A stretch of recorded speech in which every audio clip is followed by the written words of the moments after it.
Well, I should probably leave that on the screen for a minute so that everybody can tell which recording is which.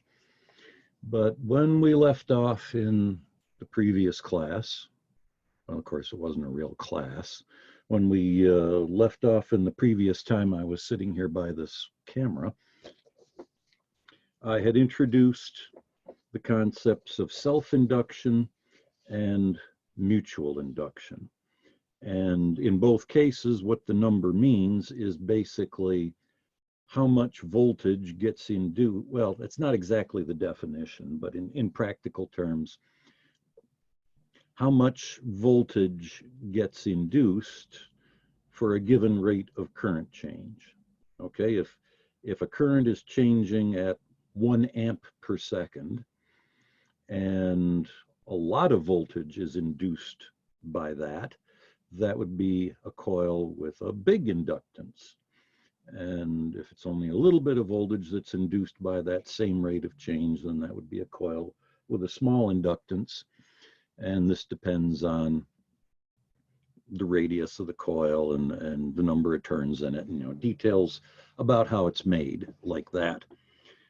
Self-inductance is when the coil, when you're talking about the voltage that the coil induces in itself, and mutual inductance is the same idea when you're talking about the voltage that one coil induces in another, like in a transformer.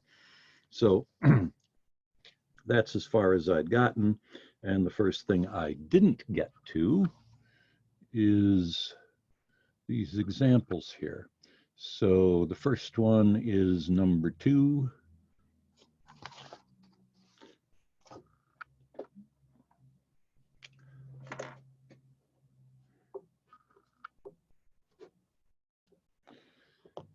And this one deals with mutual inductance. So it gives the rate that the current change, or the function for how the current changes in one coil, and what's the voltage in another nearby coil, blah, blah, blah. Okay, so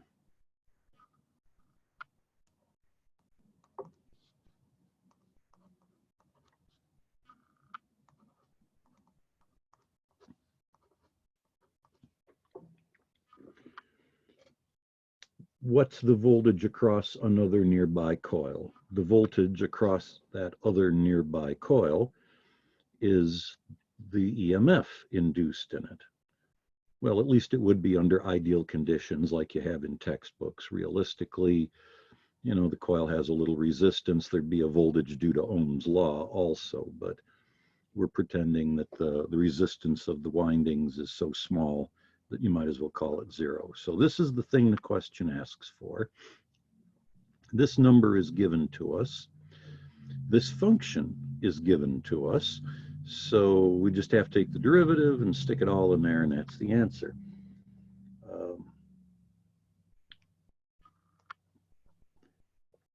Mutual inductance, 65 millihenries. I have to convert that to henries.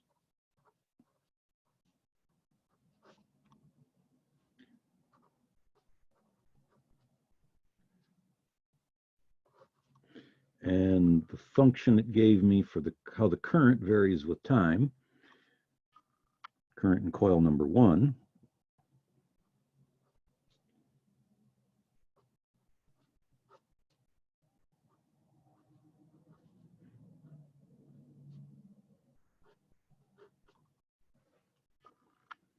is that.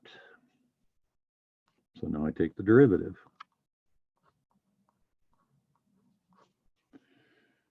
Well, the 25 you just copy over, and then you take the derivative of this cosine. If it was the derivative of just the cosine of t, that would be the minus sine of t. But since it's 157 times t, you have to use the chain rule. So derivative of what's outside times the derivative of what's inside the parentheses. The derivative of what's inside those parentheses is 157.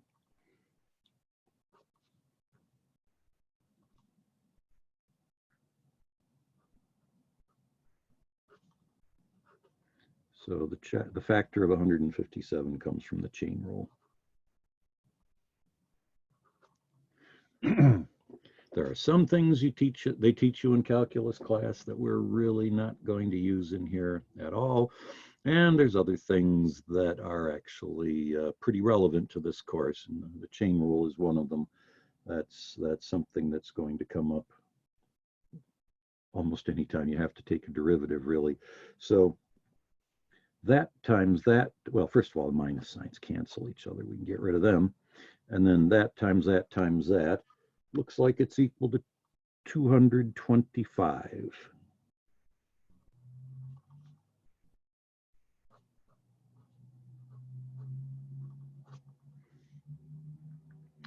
So that's the induced voltage at any time t. We want to know about it at half a millisecond. T equals half a millisecond. So fill that in. I should probably label what I'm doing.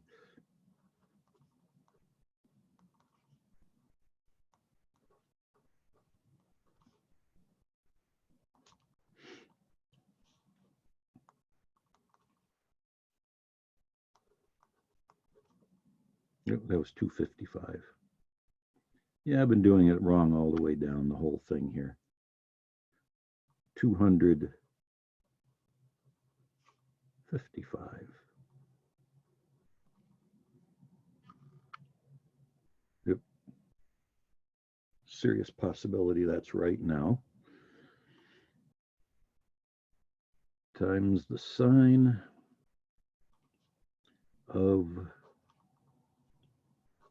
157 radians per second times 0.0005 seconds. Radians per second times seconds gives you radians, 0.0785 of them. So if your calculator is actually in radian mode, when you punch that up, it comes out, I don't have it written here, but something fairly small, because the answer comes out 20 volts.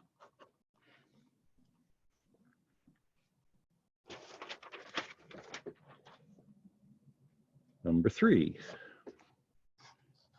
Give you another look at that. This time it's a question about self-inductance. There probably isn't any second coil. You've just got one coil sitting there. And this time we're going to be a little more realistic. And even this would be a coil wound out of fairly heavy gauge wire. But we're going to say that the coil has a resistance of 3 ohms. And it gives, at the particular instant that we're interested in, it tells you how much current is flowing through there. It's telling you the rate at which the current is increasing. This would be di dt. This amperes per second is the rate of change, the derivative. How much voltage is across the coil? If you actually put a meter across, from one end of this coil to the other, what would it read? Well, let's start with a picture. There are 2 different processes going on that create voltage in this coil.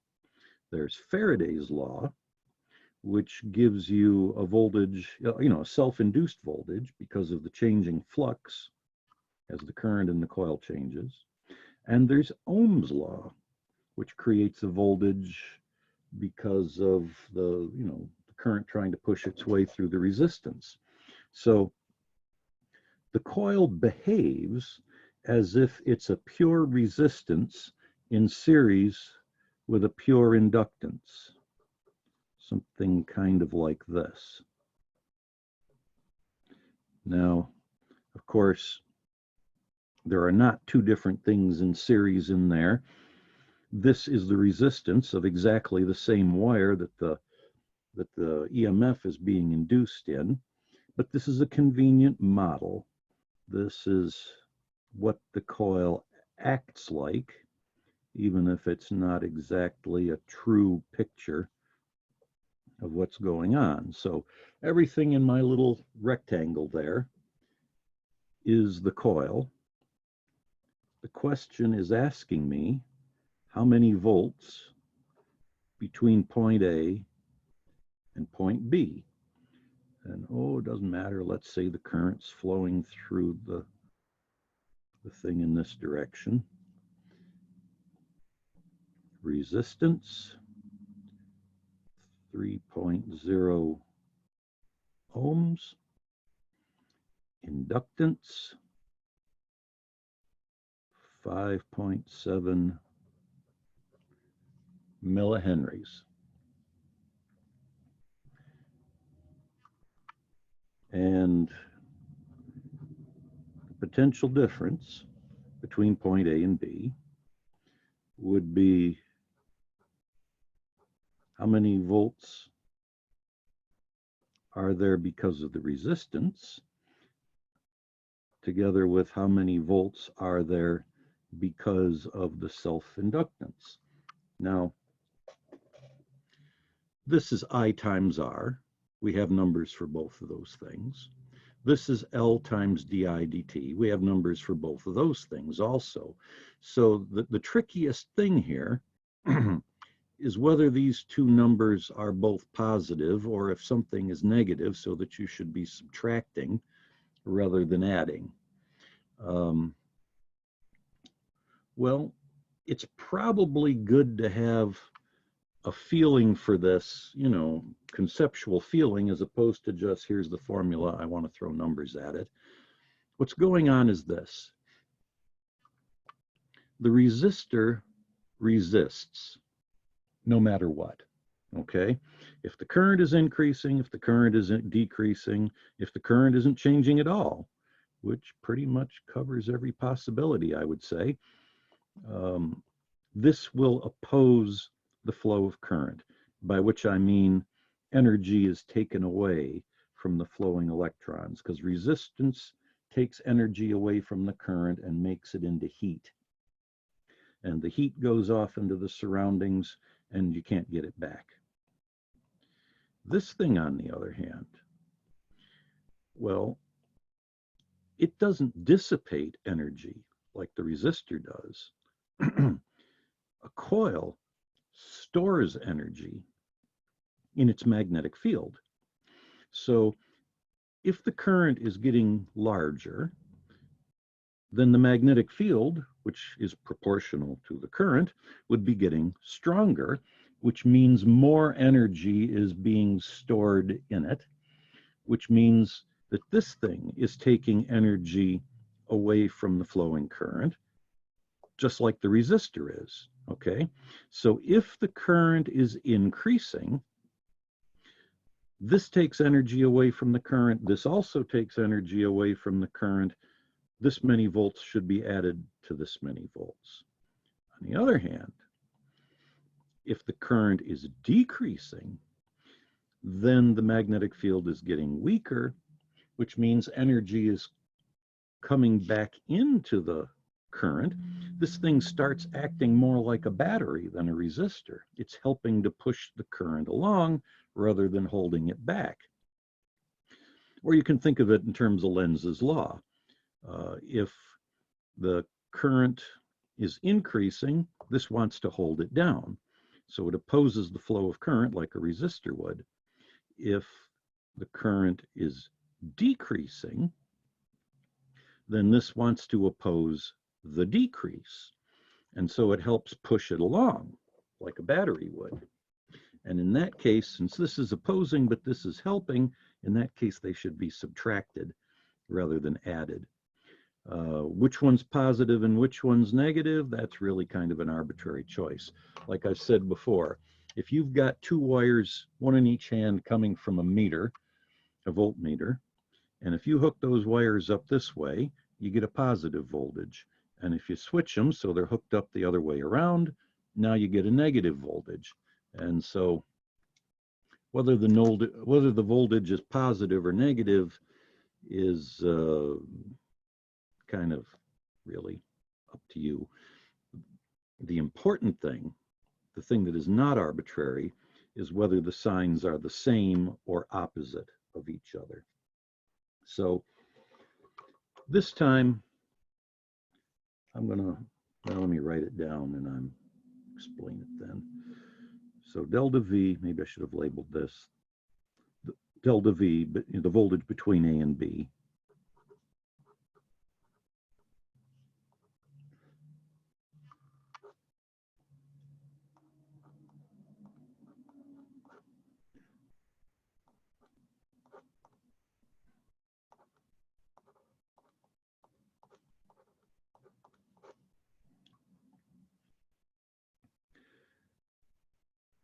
As we've worked our way through the course, we haven't always been entirely consistent about what sort of conventions we're using for positive and negative voltages. When I introduced Faraday's law, it had this minus sign in it that carried over into this expression, minus L di dt.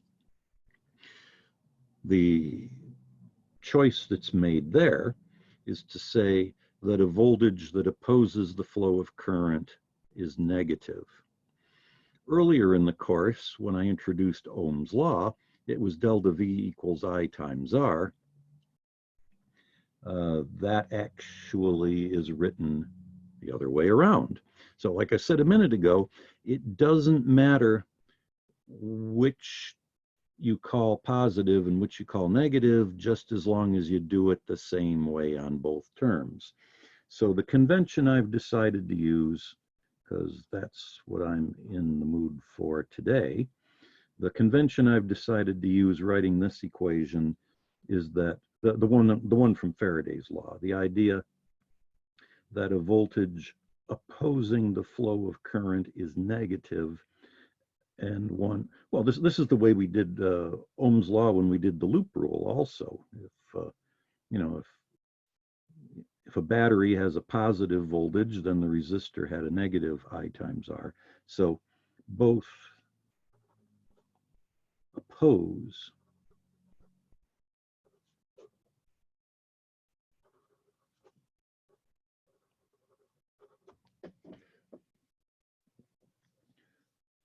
both of these voltages oppose the current, so I'm going to call them both negative. I almost think, quite a while ago, I actually wrote that one out, but I almost think when I solved the homework problem that's similar to this, I kind of think I did it the other way around with this positive and this positive. And like I said, that's okay too. Anyhow, to get to the, make a little progress here. The question says that the current at this particular moment, it's in the process of changing, of course. The question says it's increasing. Half an amp, and the resistance is 3 ohms. Convert millihenries to henries.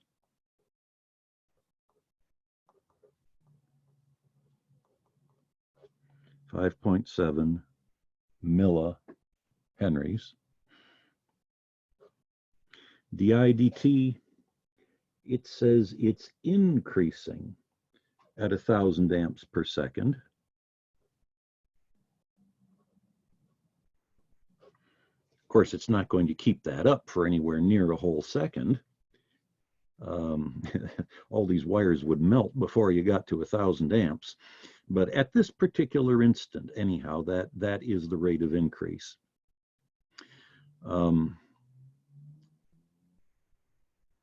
If the current had been decreasing, then the IDT would have been negative, which would have changed the sign so that you were subtracting rather than adding. Anyhow, you can look at the plus and minus signs that way from just strictly a what should the numbers in the formula be point of view. But like I was saying earlier, it's good if you have some conceptual understanding so that when you set the formula up wrong, you can look at it and say, I don't think that's right. So finish off the math. You've got 1.5 volts because of Ohm's law. You've got 5.7 volts because of Faraday's law. Altogether then 7.2.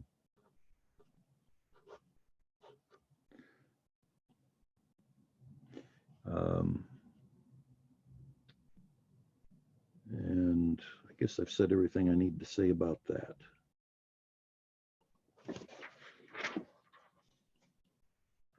Next topic.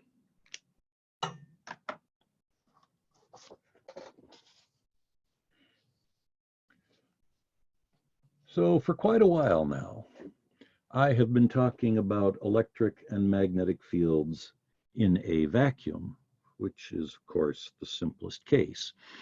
Well, many times what you're dealing with in a realistic situation is an electric field in some kind of material, electric or magnetic fields. We're starting here with electric fields.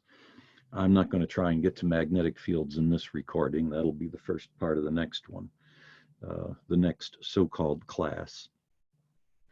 But let's start out with the effect of having an insulating material between the plates of a capacitor, which is usually the way capacitors are made, because one of the things that insulator between the plates will do is make sure that the plates don't touch each other, because, you know, the closer the plates, the higher the capacitance. So a lot of times you want to get the plates really, really close to each other, but without touching each other. So you need some sort of a thin layer of insulator in between to keep them from touching. If they touched, it would short out the capacitor and it wouldn't store any charge at all.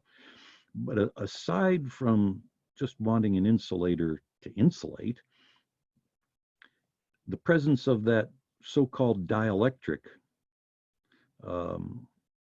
increases the capacitance of the capacitor, all else being equal. So let's say you started out with just empty space between the plates, and you hooked it to a battery, and the charge from the battery flows in. I talked about that earlier when I started talking about capacitors. Maybe I'll make myself a little sketch that has a battery in it, just because it'll look better.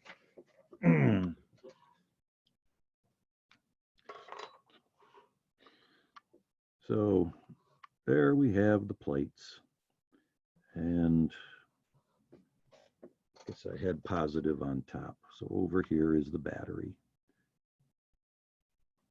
And the plates start out uncharged, and then once you get both the wires connected to the battery, a bunch of electrons leave here because like charges repel, and they're repelled by the negative terminal of the battery. And so they go over here, and at the same time, a bunch of electrons are drawn out of the other plate, and so it becomes charged. After a while, an electron in the middle of the wire is repelled just as strongly by all of this negative charge over here as it is by the negative charge on the terminal of the battery. And so there's our little electron sitting right there in the wire, and it's in a state of equilibrium. There's no reason for it to go either way because it's repelled by what's in front of it, and it's repelled by what's behind it. So then you come along with this piece of insulating material that looks suspiciously like a pencil in this case. Oh, that got blurry. Come back. Hey, camera, focus. Hey, that worked. So you come along with this piece of insulating material that looks surprisingly like a pencil, and you slide it in there between the plates of the capacitor. When you place this material in an electric field, it will become polarized. There is an electric field in this capacitor that points from plus to minus, And so it pushes positive charge to one side of that dielectric and negative charge to the other side. Now, you might be wondering, if it's an insulator, how does charge manage to flow around like that? Well, it doesn't really flow around, but what happens is charge gets redistributed within the individual atoms and molecules. Some molecules already have positive and negative parts. I believe water molecules do, for example. Not that anybody would put water in a capacitor, but well, actually, an electrolytic capacitor might have a little water in it. Pretty sure it does. But if it's a molecule that has a plus end and a minus end, being in that electric field is going to make it rotate. It's going to want to line up with the electric field, just the way a compass needle would want to line up with a magnetic field. And even if it's some sort of nonpolar atoms or molecules, there's a nice little symmetrical atom there. Well, with an electric field pushing the electrons in that direction, they're going to start, the electric field's going to push on them so they gain speed when they're going around this part of their orbit. And then they're going to lose speed because the electric field is pushing against them when they come up back up on this side. And they're going to start spending more time on one side of the atom where they're going slower than on the other side of the atom where they're going faster. And so the atom will acquire a plus and minus side, even if it doesn't normally have one when it's not in an external field. So if you have a whole bunch of atoms or molecules, the external field kind of makes them all line up with their plus and minus ends.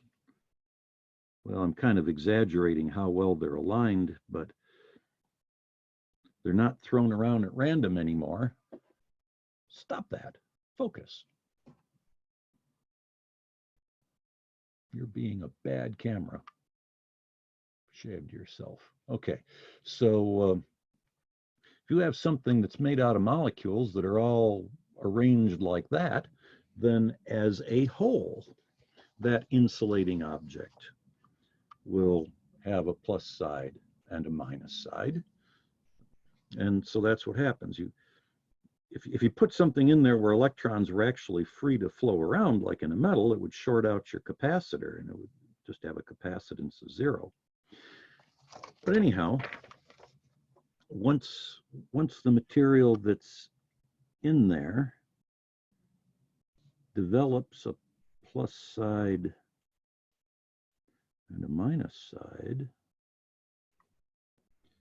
and usually it would be snugly fitting. I left a little gap around it in my picture in the note packet to make it show up better, but so there was our electron back here in the middle of the wire, repelled by this, repelled by that, by an equal amount. But now there's all this positively charged here, right? Positively charged here, right next to the negative plate. Well, that breaks the equilibrium.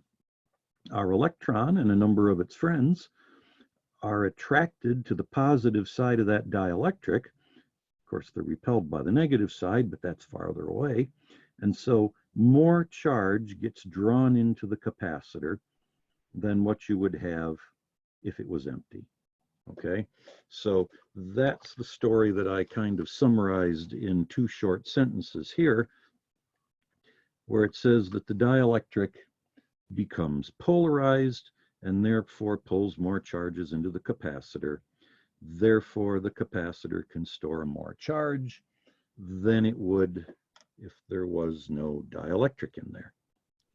The dielectric constant, one way of defining it anyhow, would be the factor by which the capacitance gets stepped up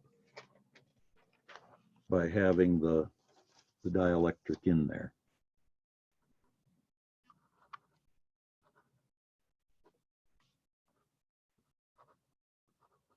So the dielectric constant.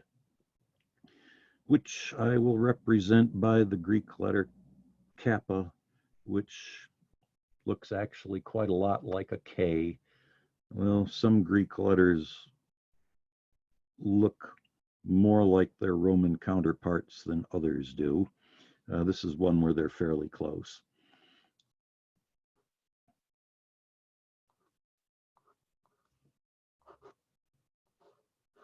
And I didn't leave myself a lot of space to label things. I can kind of do it like that, I suppose.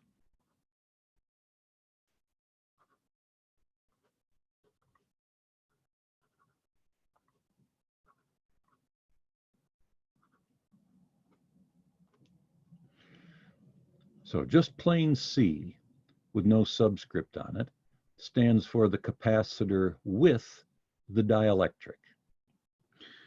C0, well, that, you know, 0 as in nothing.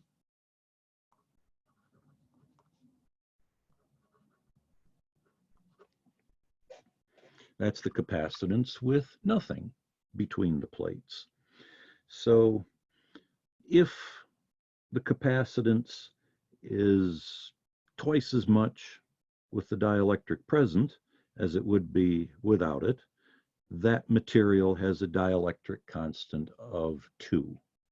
Okay, the dielectric constant's a property of the material. Some things get more strongly polarized than others, and there's a table that has dielectric constants for a few materials toward the back of your reference handout.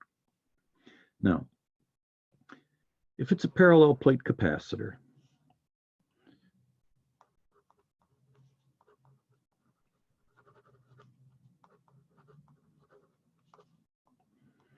which is a nice special case to talk about because it, you know, the math is the easiest. Parallel plate capacitors have a uniform electric field.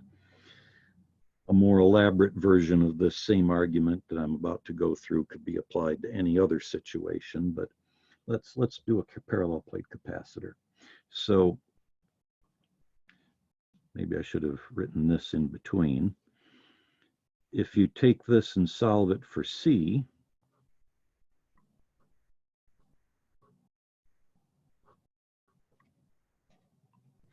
the capacitance, you know, if the dielectric constant is 2, the capacitance with the dielectric would be 2 times the capacitance without it. Now,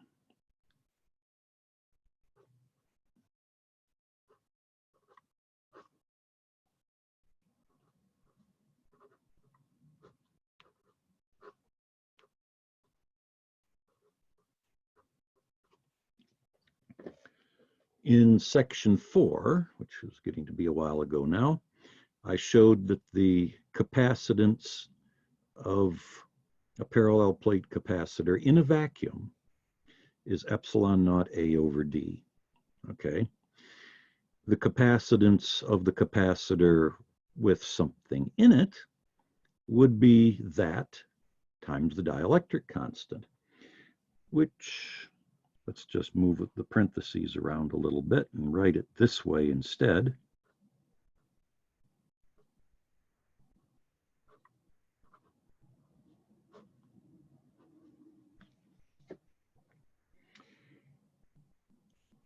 What I've illustrated here for a special case turns out to be true in general.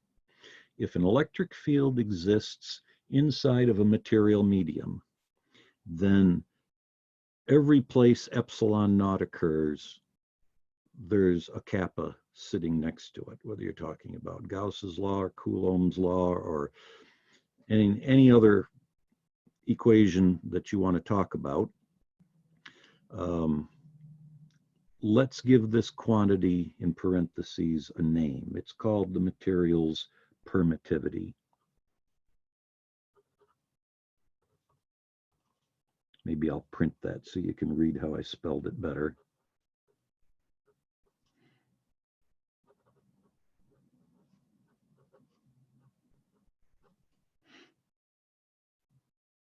Hopefully I spelled it right after I did that. Maybe it'd be better if I stuck with longhand than if I spelled something wrong, nobody'd be able to read it anyhow and you wouldn't know. We're going to use the Greek letter epsilon for a material's permittivity, and it's the dielectric constant times epsilon naught. Okay, so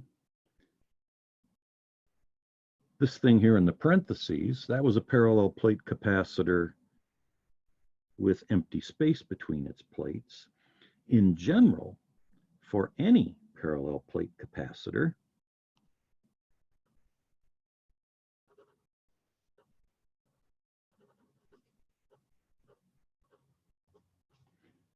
its capacitance is epsilon without the zero subscript times A over D.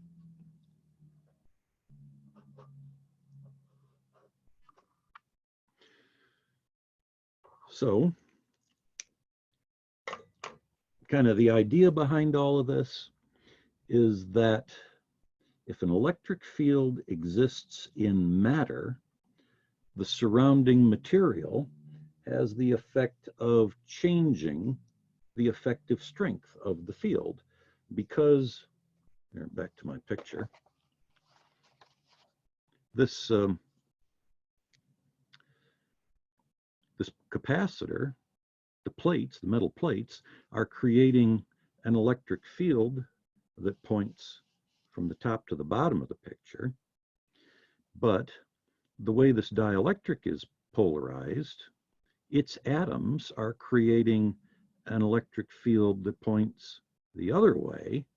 And when you superpose those things together, the electric field within this capacitor is actually weaker than it would be if it was just free space, okay, just a vacuum.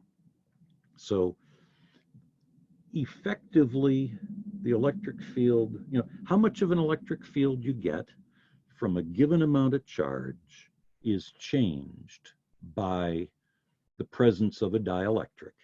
And the amount that it's changed by is this the factor that it's changed by is this dielectric constant. So if the electric field exists in a vacuum, you use the permittivity of a vacuum, epsilon zero. And if the electric field exists in some other medium, then you use the permittivity of that medium in whatever formula you're working with, whether it's this one or Coulomb's law or any place that the permittivity constant appears. I guess we're down to the next example.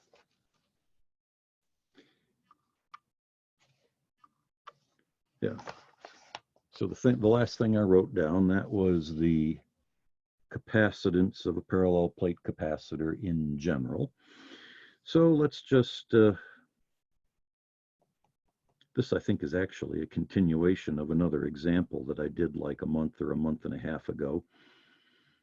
At one time I did all this about capacitance together, and then I decided I had too much stuff crammed into 1 week. And anyhow, let's say that the material that's between the plates is paper, okay? Or if it's really thick, I suppose you might be tempted to call it cardboard. Well, what's in a name? If it holds this much charge when the capacitor is empty, you connect it to a 12-volt battery. Well, it is connected while you slide the piece of paper between the plates. That's going to make more charge flow in, as I described earlier. So how much charge does it hold now?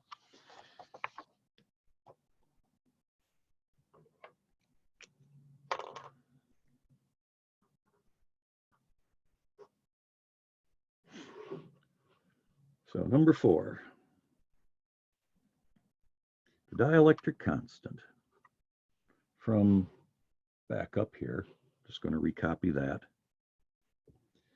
The capacitance divided by the capacitance with nothing.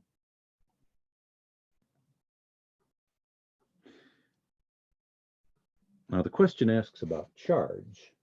How much charge does it hold with the paper present? To get charge into it, we'll use the definition of capacitance, which maybe I should remind you is one of those things you're supposed to have memorized. You're not going to find it on the formula sheet. It's a fairly basic concept, so I thought maybe I should make you learn it. Capacitance, remember, means charge stored per volt. C equals Q over V. And the charge when there's nothing in the capacitor, or the capacitance, I mean, when there's nothing, would equal the charge when there's nothing over delta V. And the delta V is going to cancel out because it stays 12 volts.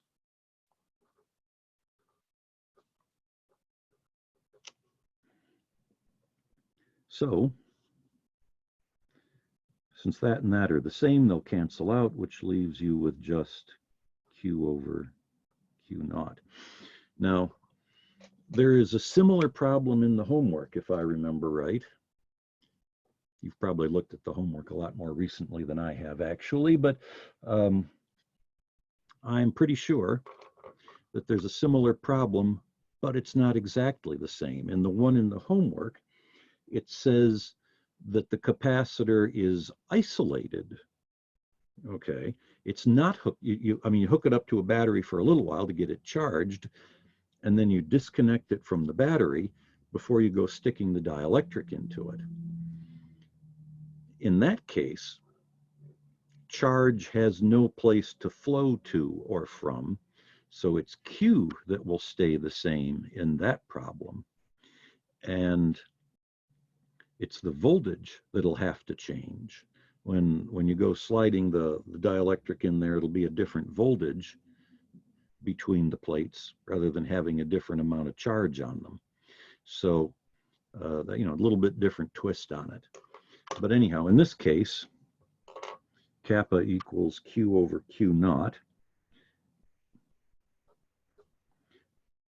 The charge with the dielectric is what the question asks for, so multiply both sides by Q0.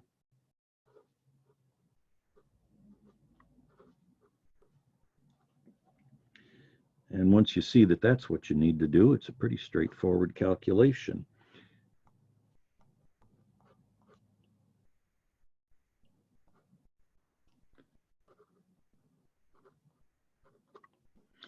As I mentioned, on your reference handout, there is a table of dielectric constants. One of the entries is for paper, and it says there the dielectric constant is 3.7. The question says that the amount of charge before you add the dielectric was 0.106 of a microcoulomb, and so looks like it's 0.392 that's stored in this capacitor at the same voltage with the dielectric present. It takes more charge to produce the same electric field compared to a vacuum. 12 volts per however far apart the plates are. There is another table, or another column, you may have noticed. If you went to your formula sheet and looked up this 3.7, you'll see the table I got it out of has two columns. One says the dielectric constant, which is where I got this. The other one says dielectric strength. So what's that? I think I've got it printed on the thing here.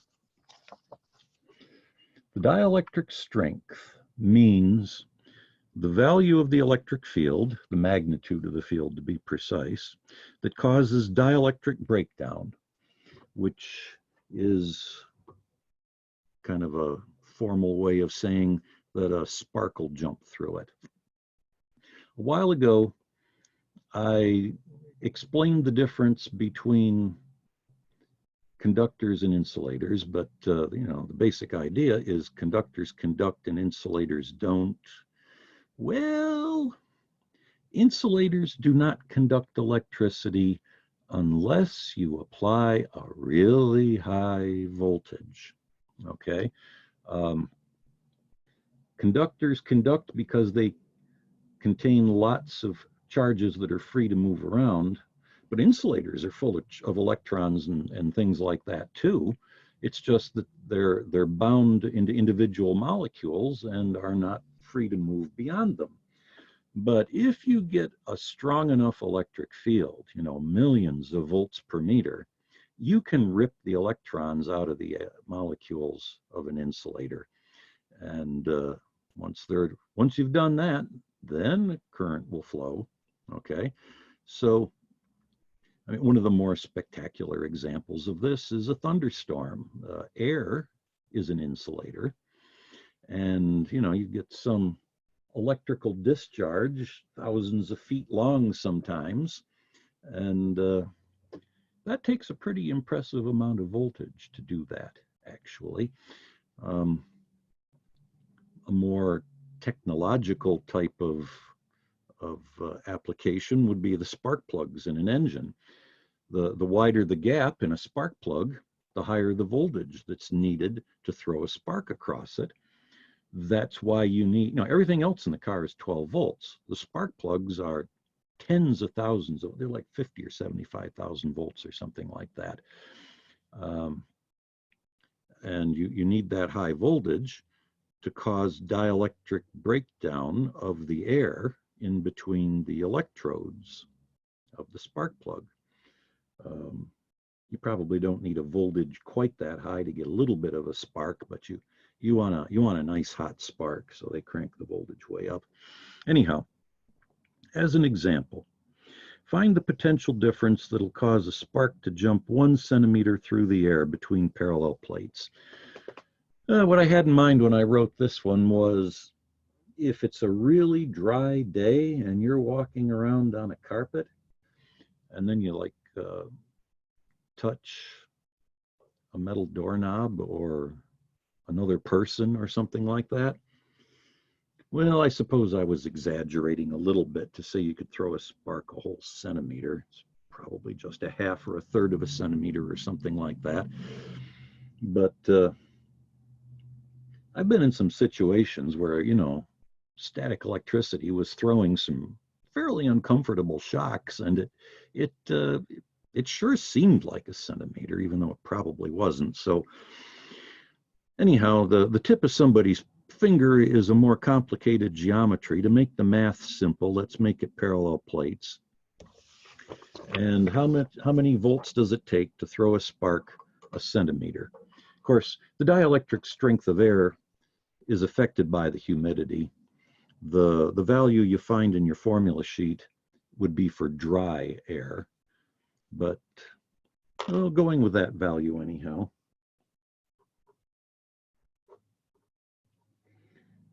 You go to the table toward the back of the formula sheet.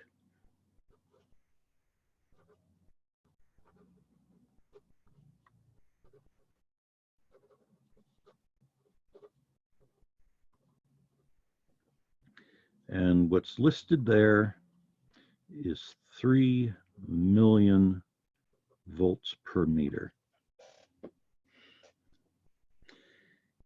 So from sometime near the beginning of the course, the potential difference between the plates of this capacitor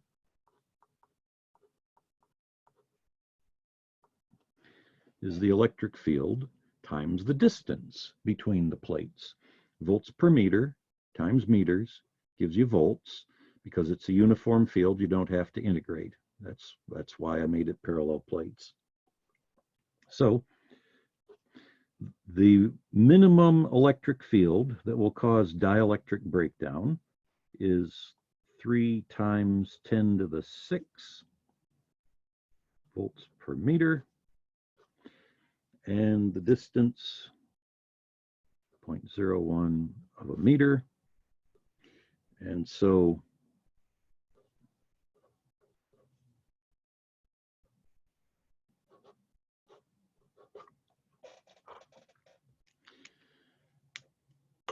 So something like 30,000 volts, if you crank up the voltage that high, it'll throw a spark from the one plate to the other. So, you know, if you're walking around on a dry day, maybe, like I said, maybe I was exaggerating, and you only throw sparks a third of a centimeter instead of a whole centimeter, that's still 10,000 volts you've built up on your body. The reason this doesn't electrocute you, because of course, you know, house current's only 120 volts. People get killed by that all the time. So if just walking around on a carpet will put 5 or 10,000 volts on your body, well, the thing is, there's almost no amps, okay? Each individual electron is capable of delivering a lot of energy. Energy per unit charge is the voltage, but there aren't that many electrons you've picked up off the carpet.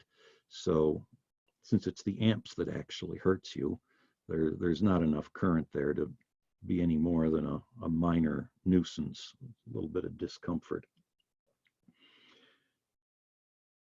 Okay, this is probably a good place to leave off.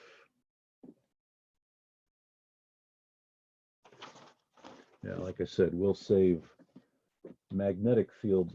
When I talk about magnetic fields, I'm going to skip, you're going to like this, I'm going to skip over all the formulas and just give you sort of a short conceptual introduction, the kind of thing I can ask one of those little 5-point questions at the end of an exam about. And tune in next time for that.